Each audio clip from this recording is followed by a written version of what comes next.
የነጻነት ባሮች ክፍል 41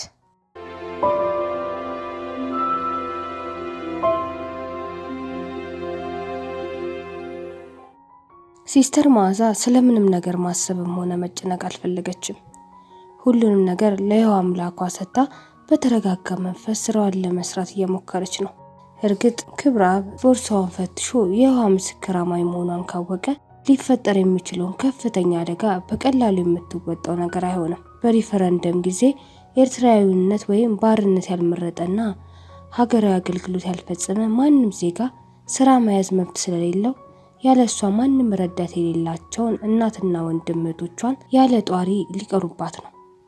ከስራ ወጣች ማለት በቁማ ሞተች፣ ተቀበረች ማለት ነው። ስራ ፈታች ማለት ቤተሰቦቿ በረሃብ መግደል፣ በችጋር መጥበስ ማለት ነው። ባላት ሙያ ውጭ ሀገር ሄዳ እንኳን መስራት አትችልም። ይህንን መራራ ስደት የሚያገኙት እድለኞች ብቻ ናቸው። የየሆዋ ምስክሮች ሪፈረንደም ባለመምረጣቸውና ሀገራዊ አገልግሎት ባለመፈጸማቸው መንግስቱ አያውቃቸውም፣ ኤርትራውያንም አይደሉም። ስለዚህ ከመንግስት የይለፍ ወረቀት መጠየቅ አይችሉም። ያለ ይለፍ ወረቀት ደግሞ የትም መንቀሳቀስ አይፈቀድላቸውም። የቁም እስረኛ ሆኖ ተኮራምቶ መሞት ዕጣ ፈንታቸው ከሆነ 7 ረዣዥም ዓመቶች አልፏል። እንግዲህ ለሲስተር ማዛ ሊደርስባት የሚችለው ከባድ አደጋ ይህን መሰለ የመኖርና ያለመኖር ጥያቄ ነው። ላለፉት 7 ዓመታት የየሆዋ አምላኳ ጠብቋት ቤተሰቦቿን ለመኖር ከታደሉት ውስጥ ሆናለች። እስከ 8ኛው የነጻነት ዓመት በዚህ ሁኔታ ትቀጥል አትቀጥል ግን የምታውቀው ነገር የላትም። ካለ የየሆዋ ማንም ሊያውቅ አይቻለው። ስለዚህ ይመስላል የሚናወጸው መንፈሷ እንዲረጋጋላት ሰውነቷን የሚያስጨንቀውን ንዚት እንዲያነሳላት መጠበቁን ትታ አብዝታ የምትጸልየው። በደመ ነፍስ ፋይሎችን እያገላበጠች ሳለ ነበር ዶክተር ቢላል በሩን በቀስታ ከፍተው በማዕበል እንደሚወዛወዝ ጀልባ እየተወዛወዙ በዝግታ ይገቡት። ቀና ብላ አየቻቸው። በጣም ያረጁ ከእድሜያቸው ብዙ ዓመት የጨመሩ መሰሏት። የለበሱትም ልብስ ሰፍቷቸው ከላያቸው ላይ መዋለል ጀምሯል። ፊታቸው ቀዝቅዟል። ፍርሃቱና ስጋቱ የ1 ዓመት በሽተኛ አስመስሏቸዋል። የመኖር ጉጉታቸውን፣ የህይወት ፍላጎታቸውን እንዳለ ተሟጦ መንጠፍጠፉን ከሁኔታቸው አነበበች። ሲስተር ማዛ እንደምን ዋሉ ዶክተር? አልሐምዱሊላህ፣ አንቺ በጎ ነሽ? የየሆዋ አምላክ የተመሰገነ ይሁን። ምን ነው ቆዩሳ? የፈለገኝ ሰው ነበር አሏት። እንደ ሰንበሌጥ እየተወዛወዙ ሄደው ከወንበራቸው ላይ የተቀመጡ። እረ ማንም የለም፣ ያለ ወትሮ ሰዓት አሳልፈው ሲመጡ ተጨንቄ ነው እንጂ። ከዚህ በላይ አንዳቸውም ተጨማሪ ቃል አልተነጋገሩም።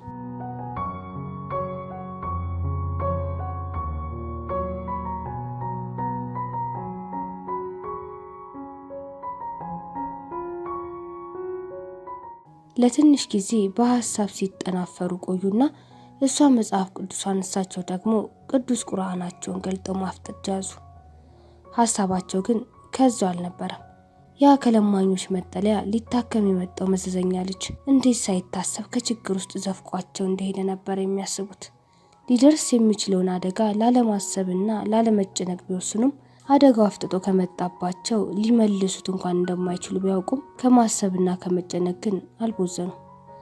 ስራ ለመኖር ደግሞ ለ2 ሰዓታት ያክል በስጋት ተወጥረው እንዲናወዙ አድርጓቸዋል።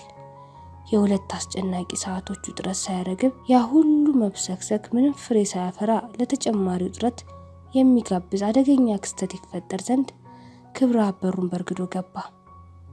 እንደምን አመሻችሁ ብጾት? አልሐምዱሊላህ። እንደ ሴት የሴት ቦርሳ አንጠልጥሎ በግራ እጁ ደግሞ 2 ንቁና 1 አዌክ መጽሔት ይዞ ሲገባ ሲስተር ከመደናገጧ የተነሳ የየሆዋ ይመስገን ማለት እንኳን አልቻለችም ነበር። ዶክተር ቢላል ሶሪ ዶክተር ኃይለ፣ ስራ እንዴት ነው? ምንም አይልም ጎበዝ። ሲስተር ማዛ እንዴት ነሽ? ፊቷ አሸቦ እንደመሰለ ደህና አለችው። ከንፈሯ አድርቋል። ባለጌ አለመሆኔን የሰው ገንዘብ አለመፈለጌን እንድታውቂልኝ የመጣሁት። ቦርሳውንና መጽሔቶቹን አንድ ላይ ከጠረጴዛዋ ላይ አኖረላት። እግረ መንገዴንም አይንሽን አይቼ የፍቅር ረሃቤን ለማስታገስ ነው። አታመሰግኝም ታዲያ? የየሆዋ ይስጥልኝ አመሰግናለሁ። የተገረመ መሰለ። የየሆዋ ደግሞ ማን ነው? ቦይፍሬንድሽ ነው? ሽምቅቅ አለች። እሱ ይቅር ይበል። ይበልጥ የተገረመ መሰለ። ምን በደልኩና? በድዬው ከሆነም ይክሰሰኝ እንጂ ለምን ይቅር ይለኛል? አፍ መካፈቱን እንደማያዋጣ ስታው ጊዜ ዝም አለችው። ዶክተር ቢላል ሁኔታው አልጥም ስላላቸው ቅዱስ ቁርአናቸውን ማንበብ ቀጥለው ነበር። ክብራብ የሆነ ነገር ሊናገር አሰበና ዞር ብሎ አያቸው። ዶክተር ኃይሌ ቁርአን የሚቀሩት? ኃይሌ ብሎ እስላም አለ እንዴ? ለጆሮ የሚቀፍ የለበጣ ቀጭን ሳቁን በረጅሙ ለቀቀው። እዚህ ቤት የጂሃድና የውሃ አማጾች መኖራቸውን መንግስታችን የሚያውቅ አይመስለኝም። የጂሃዶች በጂሃዶች ቅዱስ ቋንቋ ሊመለስ ስለሚችል ለጊዜው እንተው። ወይዘሪት ሲስተር ውሃ ግን እስቲ ፍቀጅልኝና አንዳንድ ጥያቄዎች ልጠይቅሽ። ወንበር ስቦ ተቀመጠና እግሮቹን አነባብሮ ወደ እሷ ተጠጋ። ማዝዬ ለመሆኑ ዜግነትሽን ልትነግሪኝ ትችያለሽ? ዜግነቴ ሃይማኖቴ ነው። ጥሩ። ሃይማኖትሽ በፊት ግን ኤርትራዊ ነበርሽ? አዎን። ኤርትራ ከቀኝ ግዛት በመውጣቷ ምን ተሰማሽ? ምንም። ጦርነቱ ሊቆም በመቻሉ አስደስቶኛል። ሰላም የተገኘው በውድ ዜጎቻችን መስዋዕትነት መሆኑን ታውቂያለሽ? ሰላም የሚገኘው በውሃ በጎ ፍቃድ ብቻ ነው። የሰላሙን ዋጋ ዋስትና ያገኘ ዘንድ በሪፍረንደም ጊዜ አልመረጥሽምማ? አዎ አልመረጥኩትም። የብሔራዊ አገልግሎት ግዳጅሽንም አልተወጣሽም አይደል? በደከመ መንፈስ በአሉታ አንገቷን አወዛወዘች። ታዲያ እንዴት ስራ ልትቀጠሪ ቻልሽ? የውሃ በጎ ፍቃድ ሆኖ እሱ ረድቶኝ። የተገረመ መሰለ። የውሃ ደግሞ ማን ነው? ይህ የውሃ የምትዩ ሰውዬ ከህግ ውጭ የሚሰራ አዛዥ አናዛዥ ባለስልጣን ነው እንዴ? ላወቀው ላመነበት ከሱ ስልጣን የሚበልጥ ማንም የለም። ኢሳያስም አይስተካከለው ስም አለችው። ነገ ከስራ መልስ ራት ብጋብዝሽ ምን ይመስልሻል? አልፈልግም። አመሰግናለሁ። ይህ እኮ ቀላል ቅጣት ነው። ከባድ አይምሰልሽ። አየሽ፣ በሪፍረንደም ጊዜ ያልመረጠ የብሔራዊ አገልግሎት ግዳጁን ያልተወጣ ማንም ግለሰብ በመንግስት ስራ ተቀጥሮ ሊሰራ ይቅርና በግሉ እንኳን ነግዶ መኖር እንደማይችል የምታውቅ ይመስለኛል። አውቃለሁ። እና በስራ ገበታሽ ላይ መቆየት አትፈልጊም? የውሃ ፍቃድ ይበልጣል። እኔም የሱን ፍቃድ አስቀድማለሁ። ትኩር ብሎ አያት። ቀዝቀዝ ያለው ገጽታው አስፈራት። ይልቅ አስቢበት። ባንቺ የሚጨክል ልብ ስለሌለኝ እርምጃ ለመውሰድ አልቸኩልም። በተረፈ ነገ የሌሊት ተረኛ ስለሆንሽ እኩለ ሌሊት ላይ መጥቼ ወስድሻለሁ። መልካም የራት ሌሊት እንደሚሆንልን ተስፋ አደርጋለሁ። ከተቀመጠበት ተነስቶ በቂንጠኛ አረማመድ ወደ በሩ አመራ። ጅንን ብሎ አንዴ ወደ ኋላ ዞረና ደህና አደሩ ብጾት ብሏቸው ወጣ። መዘዙ ላንቺም ተረፈ ሲስተር አሏት ዶክተር ልብ በሚያባባ ድምጸት። ምንም አይደለም፣ እሱ ያመጣውን እሱ ይመልሰዋል። ከዓይኖቻቸው መንታ መንታ ሆኖ ይወርድ የነበረው የእንባ ዘለላ በመዳፋቸው አበስ አደረጉና ከአጋም የተጠጋ ቁልቋል ሲያለቅስ ይኖራል ይባላል አሏት። እንዴት ዶክተር? ለዚህ ሁሉ ያበቃውሽ እኔ ነኛ። አልገባኝም ዶክተር። እኔም ፈልጎ ባይመጣ ኖሮ አንቺ መች አገኝሽ ነበር። ችግሩ የተከሰተው በእርሶ ምክንያት እኮ አይደለም። እሱ ያለውን የሚሆነው። ሰበቡ ግን እኔ ነኝ። አንዲት ነገር ከሱ ፍቃድ ውጭ አትሆንም። አላህ እርዳሽ እንጂ ሌላ ምን እላለሁ? ለእርሶም የውሃ ይርዳዎት። አሜን ለሁላችንም። 4 ሰዓት እስኪሞላ ድረስ ታካሚዎቹን ሲጎበኙ ሲያጽናኑ፣ ከዚያም ከዚህ ሲሯሯጡ ቀላል ስራዎችን ሲያከናውኑ ቆዩ። ከዚያም ተመልሰው ወደ ንባባቸው ገቡ። ቅዱስ ቁርአኑም መጽሐፍ ቅዱስንም አልተነበበላቸውም።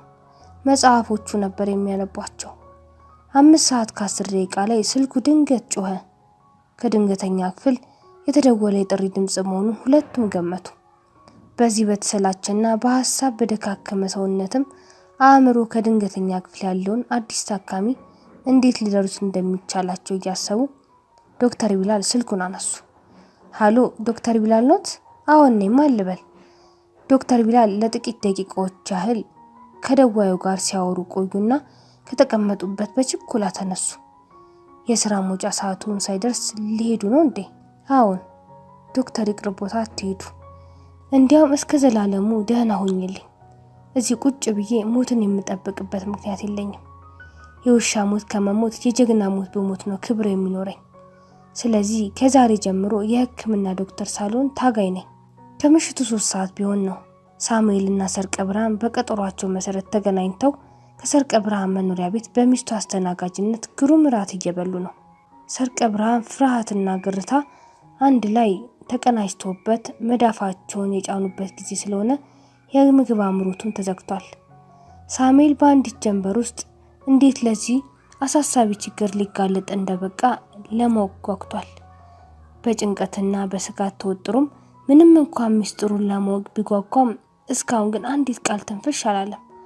አንድም ሳሙኤል በልቶ እስኪጨርስ ጊዜ ለመስጠት ሲሆን፣ በሌላ በኩል ደግሞ ሚስቱ ሳሎኑን ለቃ እስክትወጣላቸውና ብቻቸውን ሆነው ማውራት እስኪችሉ ድረስ ነበር ሆድ ሆዱን እየበላው በዝምታ ውስኪውን የሚጨልጠው።